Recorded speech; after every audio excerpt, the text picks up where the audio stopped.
What's up, ladies and gentlemen? I am Laughing Coyote, and this, finally, here is the draft video for the LC T10 Champions League. LC obviously being standing for Laughing Coyote.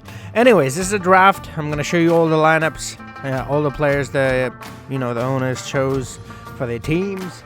So here we go. Alright, first up we've got Aaron Finch representing Peshawar. This team is owned by Yasser, and here is the rest of his team. I'm not going to be spending too much time on each team because there are 16 teams. So if you want to, take notes, you can pause the video. Next up we have AB de Villiers, Mr. 360, captaining Multan Warriors, owned by Ahmed. And here is the rest of his team. Very solid team. I'm expecting big things from this team, to be honest. Next up, we have Ajinkya Rahane, all the way from India, representing Southport Sweats, owned by Robbie. So, here's the rest of his team. Again, very solid team. All of the teams, to be honest, I'm very proud of the owners because they have made quite, balanced teams, which is obviously good. Then we have the big show, Big Ben Stokes, captaining Bradistan, in other words, Bradford 11. And there's his team. Again, pretty solid.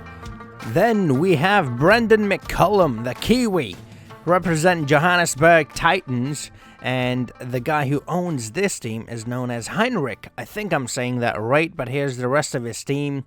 Pretty good team. Very solid. Again, then we've got David Warner representing Patna Supernovas. And it's going to be a big advantage having someone like David Warner in your team, particularly alongside Guptill and obviously his teammate Usman Khwaja. That's a good top three he's got right there. Owen Morgan representing the Lahori Donuts. Let's go. Let's do this. Now we're getting there. Here's the rest of the team. This, to be honest, is one of my favorite teams so far. But yeah, like I said, all of these teams, man, I don't know who's going to win it. They're very evenly matched. Glenn Maxwell representing Tasmanian Devils. Tassie Devil is also the owner. That's what he goes by on YouTube, at least. Here's the rest of the team, mostly Australian. Which is good. They are representing Tasmania after all. Imad Wasim will be captaining the Pindi Pendus. And that's Rawalpindi for those of you not familiar. Here's the rest of the team. Again, mostly Asian, with the exception of Liam Plunkett. But yeah, very good team overall. Jason Holder to represent Barbados, or the Budgeon Lions, owned by Caleb Carter here. I'm going to be missing some of the names, and that's fine because I will mention them during the actual, matches. So that's alright if I miss a couple of them. Kane Williamson is the next captain, and he's representing Kashmir United. I think it's Ayan who owns this team. Here's the rest of the team. Again, pretty solid team. He's got a couple of youngsters in there as well, which is good to see because it is all about the youngsters. Here we go, Punjab Strikers. Luke Ronke is the captain of Punjab Strikers. Raheem, I think, is the owner of this team. And here's the rest of the lineup. Again, very solid lineup. Very proud of him for selecting these players. MS Dhoni, Mahendra Singh Dhoni, the legend, Captain Cool, to be representing Chakwal Rajas. And here is the lineup for his team. Again, very solid, very evenly balanced sides all around. That's why I love this. Nathan Lyon, here we go, Somerset Torpedoes. He'll be captaining them. And here's the rest of the team.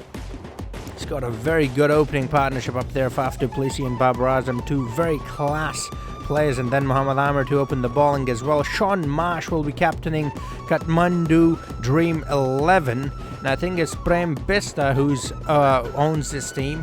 Here's the lineup for his team. Looking very good. Expecting big things from him.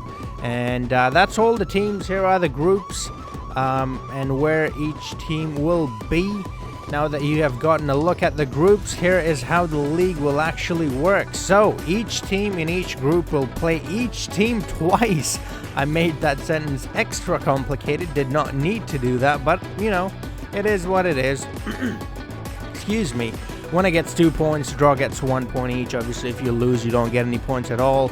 Top 2 teams from each group qualify to the quarterfinals on points. Whoever has the highest points goes. In case there are 2 teams with equal amount of points, the team with the higher net run rate will qualify to the quarterfinals. And then after the group stage, it's just a straight knockout.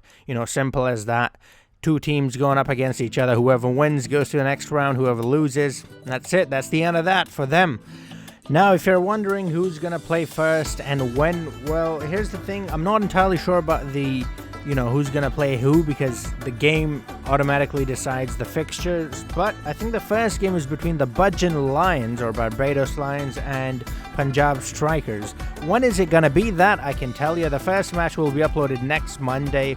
That's December 2nd, Monday. This video took me way too long. It shouldn't have taken me this long to make. It's my first time making graphics and stuff, so obviously, it's not easy. But it is what it is. Here's the thing. A lot of you have been asking me, how do you participate in these? Well, you can't anymore because you can't be an owner anymore. All the teams are taken. But if you do want to participate in the next iterations, because there will be more, what you can do is simply follow me on social media. As you can see them on your screen, Twitter and Instagram. That's where I'm active the most. So follow me there, and I'll send you a message whenever there's the next tournament, and we'll do a draft just like this one, and we'll sort it out, because you need to reply to me quickly, and the only way to do that is on social media. That's not really possible on YouTube. I wish it was, because I can then contact a lot more people, but unfortunately it's not possible, so we have to do it on social media. I mean, you just have to create a social media account. It doesn't take that much, and a lot of you, I'm pretty certain, already have those accounts. Alright, so now we have the groups on your screens. As you can see, who are your favorites from each group? Let me know. I'm gonna let you know before any of the games are played. I'm gonna let you know who I think, just looking at the lineups, who my favorites are from each group. Let me know who yours are. From Group A, I'm going with the Donuts. Although I'm more of a sweet potato pie guy myself, I'm going with the Donuts. They look like a very solid side to me. The Budgeon Lions, they're from the Caribbean. I love the Caribbean players. They're all about the party, and I don't want the party to stop, so I'm picking those 2. From Group B, I think I'm going to have to go with, it's very difficult because Multan is very strong, Southport, they're all very strong, man. Very balanced, well-balanced team, so it's going to be hard, but I think Johannesburg and Kathmandu is going to be the 2 that I pick. Those are my 2 favorites. From Group C, oh, this is a very tough one. This is very even more so than the last 2 groups. If I had to choose 2 though, Kashmir, I think, and Patna Supernovas and Kashmir United, I think those are my 2 teams from that group. Group D, I think it's going to be Bradistan and Pindi Pandus. Pindi Pandus, I only picked them because of that name. Bradistan 11. Like I said, they're all so good. It's not going to be easy, but I have to pick 2 teams. So Pindi Pandus because I love that name, and Bradistan because, I don't know, I just picked a random team. But like I said, any of those can qualify. So those are my 2 picks for each group. Who do you think is going to make it to the quarterfinals? And then I'll also let you know my favorites after, we get to the quarterfinals. Remember, there are 48 games. If I did the math correctly, 48 games to be played before we get to the quarterfinals. So each and every team will have ample time to, play the way they're supposed to play. If they have one bad match, it's not going to affect them because they're playing 6 games before, the next round. And so they're going to have a lot of time to prepare. Anyways, that's that. I hope you enjoyed this video. If you did, like, comment, share, and subscribe, and I'll see you guys in the next video. Until then, have a nice